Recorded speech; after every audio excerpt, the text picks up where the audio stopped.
Ата бейит улуттук тарыхый мемориалдык комплексинде дайым киши үзүлбөйт. Анда сөөгү коюлган инсандардын тагдыры өткөн кылымдын кандуу күндөрүн, элдин көргөн запкысын айгинелеп турат. Тарыхты, эгемендиктин баасын таанытуу үчүн келечек муундун дал ушул жерге келип жатышы бекеринен эмес. Мектеп окуучуларына башка инсандар менен бирге Касым Тыныстановдун да өмүр жолу тааныштырылып жатат.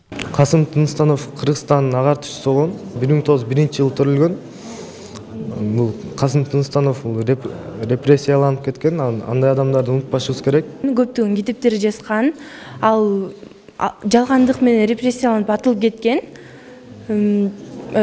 Ушу ата бейиттен биз аябай көптөгөн маалыматтарды алдык. Кандуу репрессиянын курмандыктары үчүн курулган музейден Касым Тыныстановго чыгарылган өкүмдү да көрүүгө болот. Ага улутчул жана панисламизм, пантүркизм идеяларына сугарылган деген айып коюлган. Ошондой эле жаш кезинде алаш ордочулар менен пикирлеш болгону да белгиленген. Жыл өткөн сайын Тыныстанов тууралуу жаңы маалыматтар табылууда. 1-24-жылы апрель айында латын алфавитин иштеп чыгып бизге киргизген да. Орто Азияда биринчи Кыргыз автоном облусунда кабыл алынган. Ал киши ушундай сунуш таштаган, түрк тилдүү элдер бир эле багыттагы латын алфавитин иштеп чыгып, чогуу эле бир эле кабыл алсак туура болот деп. Эми бул дагы борбордук бийликтерге жакпай калганда.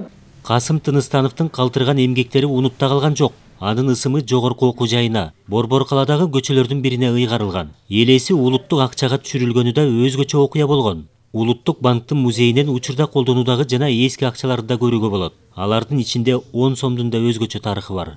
Биринчиси 1994-жылы ушу түрүндө чыккан, ушу үлгүсүндө.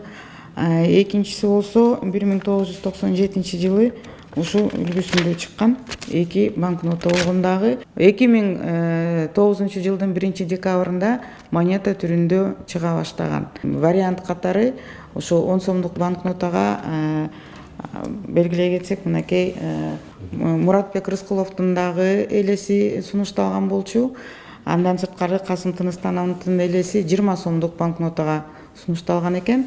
Ошо комиссиянын чечими боюнча Касым Тыныстанов 10 сомдук банкнотага бекитилип, ошо менен жүгүртүүгө ушу үлгүдө чыгарылган болчу. Касым Тыныстановдун элеси 10 сомдук банкнотко түшүрүлгөнү анын небереси үчүн да кубанычтуу жаңылык болгон. Теңдик Тыныстанов учурда Лондондо жашайт. Томсон Рейтерс фондунун стратегия жана корпоративдик өнүгүү боюнча директору. У нас дома было 2 портрета. Они уже были здесь. Үйдө чоң атамдын 2 портрети бар болчу. Бирөөсүн кимдир бирөө сурап кеткени элес болас эсимде. Акчага түшүрүлгөн сүрөтү дал ошол портреттен алынган. Ал учурда чоң атабыз акталып, эмгектери даңазаланып калган учур эле.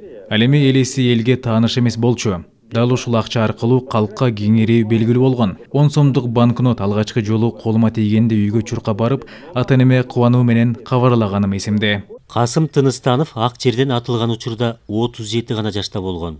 Ал кыргыз тил илиминин негиздөөчүсү, алгачкы кыргыз профессору катары тарыхта калды. 30-жылдардагы репрессиянын курмандыктарынын арасынан улуттук акчага элеси түшүрүлгөн жалгыз инсан. Калыгул Асанбаев, Алмаз Нурманбетов, Ала Тоо 24.